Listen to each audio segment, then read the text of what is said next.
আজকের ক্লাসে আমরা আলোচনা করব একজন বিগিনার ব্লগার্স এবং একজন প্রো ব্লগার্স কিভাবে করে কিওয়ার্ড রিসার্চ করে থাকে। আসলেই ব্লগিং এর ক্ষেত্রে কিওয়ার্ড রিসার্চ অনেক গুরুত্বপূর্ণ একটি ভূমিকা পালন করে, যেটি আমরা গত ক্লাসে আলোচনা করেছি। এবং এই ক্লাসে আমরা আলোচনা করব একজন বিগিনার ব্লগার্সের কোন কোন মিস্টেকস থাকে যেগুলো সে করে এবং তার কারণে তার আর্টিকেলটি গুগলে সার্চ করলে র্যাঙ্কে আসে না বা তার আর্টিকেলটি ইন্ডেক্স হয় না।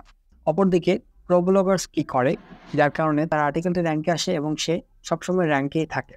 সো এটি কিভাবে করে সম্ভব যে একজন একই আর্টিকেল লিখছে কিন্তু সে গুগলে র্যাঙ্কে আসছে না এবং অন্যজন সেম আর্টিকেল লিখছে কিন্তু সে র্যাঙ্কে চলে আসছে।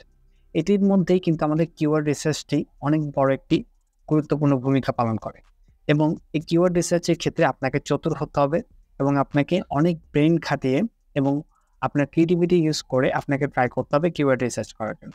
সো একজন প্রো এবং বিগিনার ব্লগারের মধ্যে কোন কোন পার্থক্যগুলো থাকে যেগুলোর কারণে একজন প্রো ব্লগার হয় এবং একজন বিগিনার ব্লগার সে ফেল হয় এবং বিগিনারে থেকে দেয়। সো এখানে আপনি স্ক্রিনে দেখতে পাচ্ছেন যে আমি কয়েকটি পয়েন্টস এখানে তুলে ধরেছি।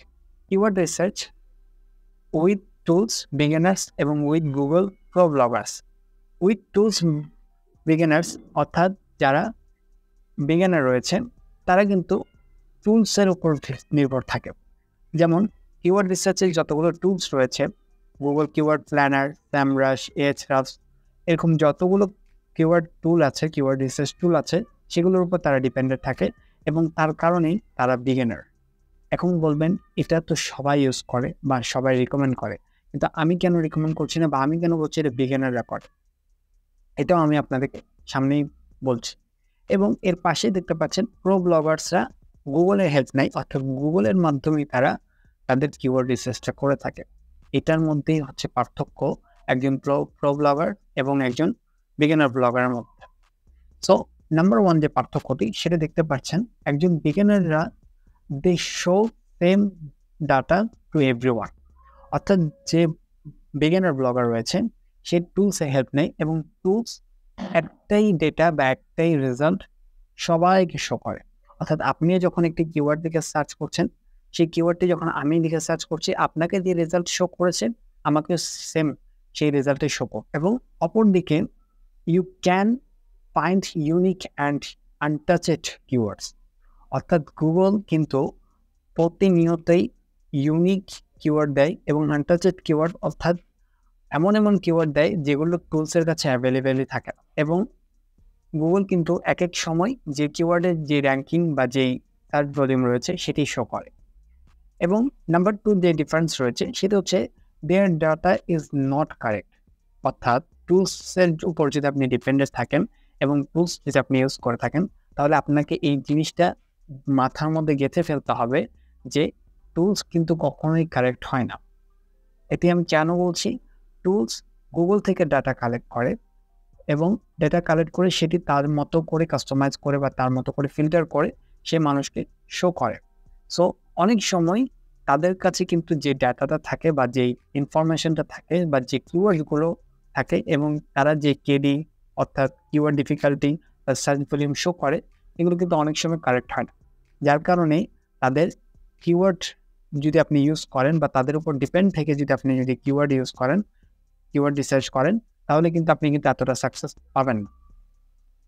এবং অপরদিকে প্রো ব্লগাররা যেটি করে, দেয়ার ডেটা ইজ অলওয়েজ কারেক্ট। তারা গুগল থেকে সার্চ করে এবং গুগলের ডাটা সবসময় কারেক্ট হয়। এবং গুগল থেকে আপনি যখন কিওয়ার্ড কারেক্ট করবেন তখন আপনি কিন্তু একদম কারেক্ট কিওয়ার্ডগুলো পেয়ে যাবেন এবং কারেক্ট সার্চ ভলিউম আপনি পেয়ে যাবেন। এবং যেটি সার্চ ভলিউম আপনি দেখবেন গুগলের কাছে, সে সার্চ ভলিউমেই আপনি ট্রাফিক পেতে পারেন আপনার ওয়েবসাইটে বা আপনার আর্টিকেল। এবং নাম্বার থ্রি যে ডিফারেন্ট সেটি হচ্ছে দে হ্যাভ লিমিটেড ডেটা। একটি জিনিস মনে রাখবেন, যতগুলো টুলস রয়েছে তাদের ডেটা কালেক্ট করার বা ডেটা স্টোরেজ করার একটি সীমা রয়েছে বা তাদের একটি স্টোরেজ করার একটি ক্ষমতা রয়েছে। কিন্তু গুগলের কাছে অপরদিকে প্রো ব্লগাররা কী করে, live and updated data Google use করে এবং সেটির কারণে তারা একেবারে লাইভ এবং আপডেটেড ডেটা যেগুলো রয়েছে সেগুলো পায়। সো এদিকে আমরা বুঝতে পারলাম যে টুলসের উপর যদি আমি ডিপেন্ড থাকি তাহলে আমি আপডেটেড ডেটাগুলো পাবো না এবং আমি লিমিটেড ডেটা পাবো। তো লিমিটেড ডেটা দিয়ে আমার কিছু হবে না। আমি যেহেতু একজন প্রো ব্লগার হতে চাই বা আমি ব্লগিং সাকসেস পেতে চাচ্ছি, তাহলে আমাকে আপডেটেড এবং লাইভ যেগুলো বর্তমানে ভালো র্যাঙ্কিং রয়েছে সেই ডেটাগুলো আমাকে পেতে হবে। সো সেগুলোর জন্য আমি টুলসের উপর ডিপেন্ডেন্ট থাকলে হবে না, আমাকে গুগল থেকে রিসার্চ করতে হবে, তাহলে আমি রাইট কিওয়ার্ড পেতে পারি। এবং নাম্বার 4 সেটি সেম, নো আপডেটেড ডেটা এবং গুগলের কাছে আনলিমিটেড নাম্বারস অফ কিওয়ার্ড আছে। আপনি দেখতে পারেন যে যতগুলো টুলস রয়েছে প্রতিটা টুলস কিন্তু আপডেটেড ডেটা অনেক সময় দেয় না। যখন একটি নতুন কিওয়ার্ড আসে, ধরুন এই সপ্তাহে একটি নতুন কিওয়ার্ড এসেছে এবং সেই কিওয়ার্ডটি কিন্তু সাথে সাথে কিন্তু তারা কিন্তু সেই কিওয়ার্ডটি কিন্তু শো করবে না। তারা সেই কিওয়ার্ডটি শো করবে না, তার কারণ তাদের কাছে সেই কিওয়ার্ডের ডেটা বা ইনফরমেশন আস্তে আস্তে কমপক্ষে 1 মাস বা 1 সপ্তাহ বা কোনো সময় 1.5 মাস সময়ও লেগে যায়।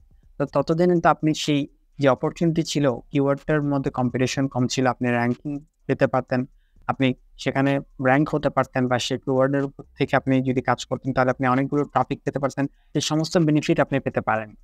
সো এদিক থেকে বুঝতে পারছেন যে টুলসের উপর ডিপেন্ডেন্ট থাকলে আপনার জন্য কিওয়ার্ড রিসার্চ করাটা বা কিওয়ার্ড নিয়ে কাজ, টুলসের উপর ডিপেন্ডেন্ট থেকে যদি আপনি কিওয়ার্ড রিসার্চ করেন এবং সেই কিওয়ার্ডগুলো নিয়ে কাজ করেন তাহলে আপনি সফলতা পেতে পারবেন না।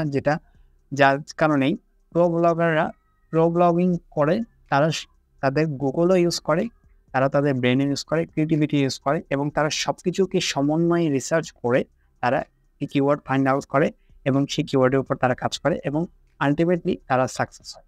এবং 99% ব্লগার তারা টুলসের উপর ডিপেন্ডেন্ট থাকে এবং টুলস যে ইনফরমেশন দেবে তারা সেই ইনফরমেশনের উপরেই কাজ করে এবং সেই ইনফরমেশনের উপর কাজ করার কারণে তারা একেবারে বিগিনারে থেকে যায় এবং তারা আর কখনো সাকসেস পেতে পারে না। আপনি যদি প্রো ব্লগার হতে চান বা আপনি যদি চান আপনার কিওয়ার্ডটি র্যাঙ্ক করুক এবং আপনার কিওয়ার্ডটি গুগল সার্চে ফার্স্টে আসুক, আপনার ওয়েবসাইটটি বা আপনার আর্টিকেলটি, তাহলে আপনাকে টুলস ইউজ করবেন। আমি টুলস একেবারে ইউজ করতে মানা করছি না, টুলস ইউজ করবেন, বাট টুলস ইউজ করার সময় আপনি নিজের ক্রিয়েটিভিটিও কাজে লাগাবেন এবং সাথে সাথে গুগলের সাহায্যে আপনি কিওয়ার্ড রিসার্চ করবেন। এতে করে আপনার বেনিফিট হবে, আপনি 3 ভাবে আপনি যদি কিওয়ার্ড রিসার্চ করেন, টুলসের হেল্প নিলেন, গুগলের হেল্প নিলেন এবং নিজের ক্রিয়েটিভিটি ইউজ করে যখন আপনি একটা কিওয়ার্ড ফাইন্ড আউট করবেন এবং সেই কিওয়ার্ডের উপর আপনি কাজ করবেন, তাহলে সেটা 101% গ্যারান্টি যে আপনি সাকসেস পেতে পারেন। সো ট্রাই করবেন কিওয়ার্ড রিসার্চের।